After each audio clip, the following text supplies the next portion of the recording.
Hello audience, and thank you very much for giving me the opportunity to present MAMMOBOT. MAMMOBOT is a miniature 1.5 millimeter steerable soft-growing robot which we envision to be able to be deployed for early breast cancer detection. This is research carried out in my lab, the Robotics and Vision Medicine Lab of King's College London, as part of a collaborative project that spans several universities and is funded by CR UK, Cancer Research UK, and also the Centre for Medical Engineering funded by Wellcome Trust and EPSRC at King's College London. This research was primarily carried out by the first author, Pierre Berthet-Rein, who was a postdoc within my lab last year, and I'm Christos Bergeles presenting this research to you.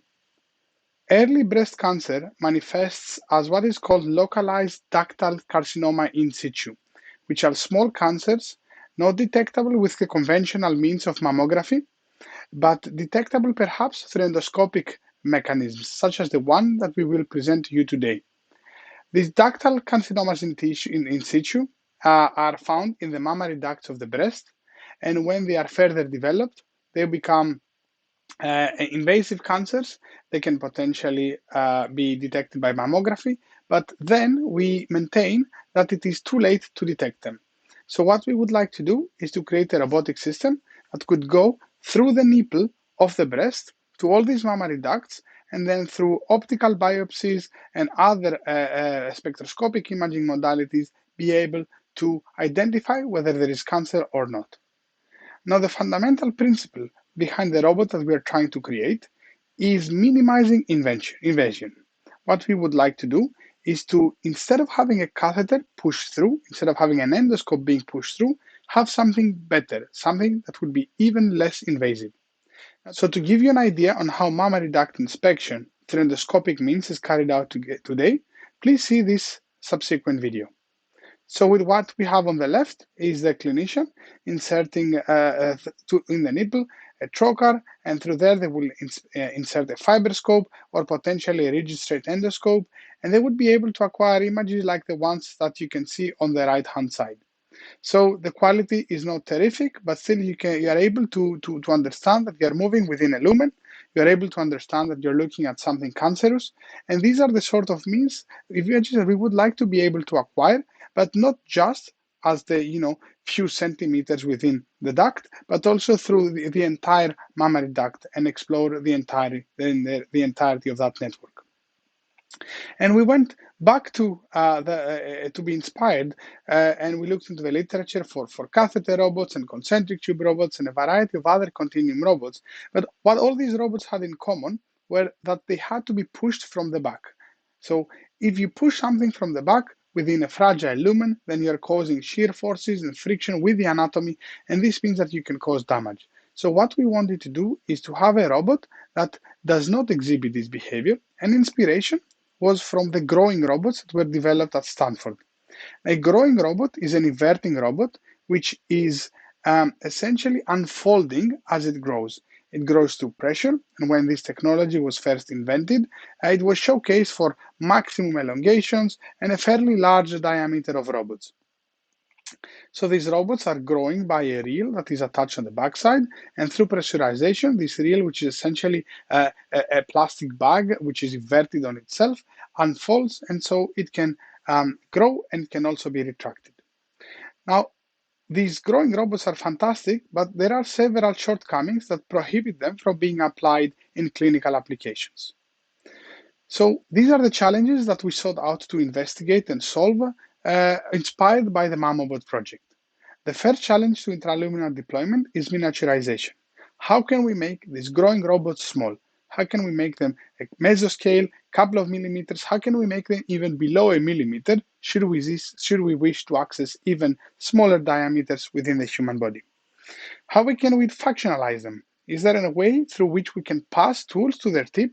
There have been a variety of tip constructs for those robots that invert and move together with the robot, but what we wanted is to maintain a hollow lumen through which we can pass instruments, such for example, a biopsy needle, a gripper, or even optical biopsy instruments such as PCLE, OCT, or even Raman spectroscopy, which is developed by colleagues as part of this collaborative project. And the other challenge is how can we steer these devices? So how can we create a robot that is able to grow and fall within the lumen, but also maintain some of these capabilities of catheters? And the first thing that we achieved throughout this project was small-scale, consistent manufacturing. So there were a variety of experimentations that took place here, such as, for example, understanding which are the most appropriate LDPE sheets that we would use in order to create our tubular structures, but more importantly, how we can adhere them through heat treatment. So in order to do that, we modified the bag sealer, we added temperature sensing and current sensing, and we added a timer that we were able to control precisely the amount of energy that would be delivered in order to adhere to LDPE sheets. And through experimentation, we found out the appropriate time and the appropriate current that should be flowing through the device when sealing takes place in order to have a sealing that is an adhesion that allows pressure to be increased without leakages. And then around that bag sealer, we created this small micro-positioning contraption that allows us to move the bag so that we can have diameters of preference. And we were able to consistently manufacture robots that are around 1.5 millimeters in diameter, completely sealed and trustworthy in terms of being performing well under high pressures. The second challenge that we addressed was to maintain a hollow lumen. And in order to do that, what we decided to go for was to attach the back part of the growing robot to the pressurization chamber, which you can see there on the right, and the front part of that robot to a tube that is being advanced as a catheter. So you can see the rollers there on the bottom of the video on the left-hand side. These rollers maintain this stainless steel tube, which is attached to the front part of the robot. And so this is what's pushing the robot ahead together with the pressurization. And what this means is that from the back of the robot, I can now insert a surgical tool that will pass through that stainless steel tube and through the interior lumen of the growing element. What this allows me to do is to have the growing robot unfold in the lumen, so protect the lumen from whatever passes inside it. And in that regard, it acts more like a protective sheath also for the catheters inside it. The third challenge was to create a catheter that would allow for steering the robot. And for this, we were inspired, of course, by work happened in a variety of other groups, for example, Bob Webster's group, and the creation of notch catheters. Due to COVID, we had to make this catheter by hand with a file and then pass a tendon through it in order to be able, in 1 degree of freedom, bend it, and then through a system that rotates it, be able to have bending in all directions. So then the combination of that catheter, the active element, and the growing robot all together is what constitutes Mammobot. Mammobot grows and unfolds within the lumen, and through the active channel passes the catheter and whatever other instrument somebody might want to take to the location of the deep-seated anatomy. We also proceeded in fundamental modeling of the growing robot and steering behavior of the robot.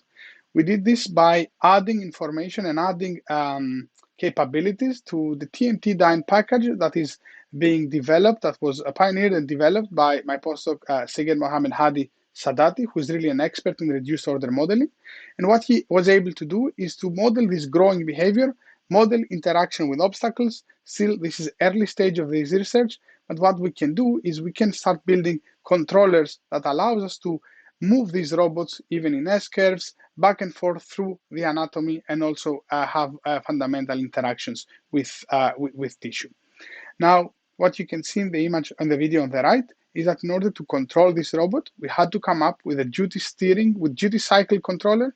The problem we faced, and I think there are other ways to overcome it, was that if the growing element is pressurized, then the catheter was not able to be inserted further. So we have this pressurization, depressurization duty cycle where we depressurize the robot, we move the catheter, steer it, and then we pressurize the robot again. And the same, the opposite in order to retract. This duty cycle still needs some more work, but it allows us to fold and unfold the robot and also steer it even to acquire S-curves, which is what we would be interested in. In addition to all this, we created a phantom, and this phantom mimics the human breast. It has the ducts inside it. These are created by looking at the anatomical variations of ducts.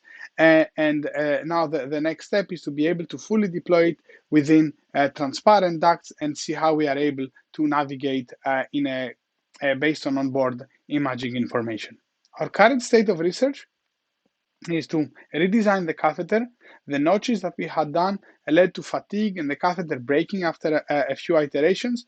But then looking at research that had happened, for example, by Union Yordahitat's team at Johns Hopkins and others, of course, we now have modeled the notches of our catheter, and we are redesigning it and fabricating it in order to be much more robust and able to withstand higher forces and bending forces, and also to reduce the stiffness, because of course we wouldn't want to have a stiff catheter within what we call a soft growing robot. And the other aspect is redesigning the system. Now that the COVID restrictions have eased, we are now able to make much better use of our labs through advanced 3D printer, more robust motors, so that we invest in downstream activities on control, and particularly visual servoing, which is our immediate goal, through an onboard 0.5 millimeter fiber scope that we have identified as potential visualization instrument for this sort of small robots. Thank you very much for listening to me. I presented to you our work on Mammabot and how we can create almost sub-millimetre steerable soft growing robots with the first clinical application, mammary duct inspection. But of course, not limited to that, we could evaluate other intraluminal and intravascular applications. And thank you very much, and I'm happy to take any questions.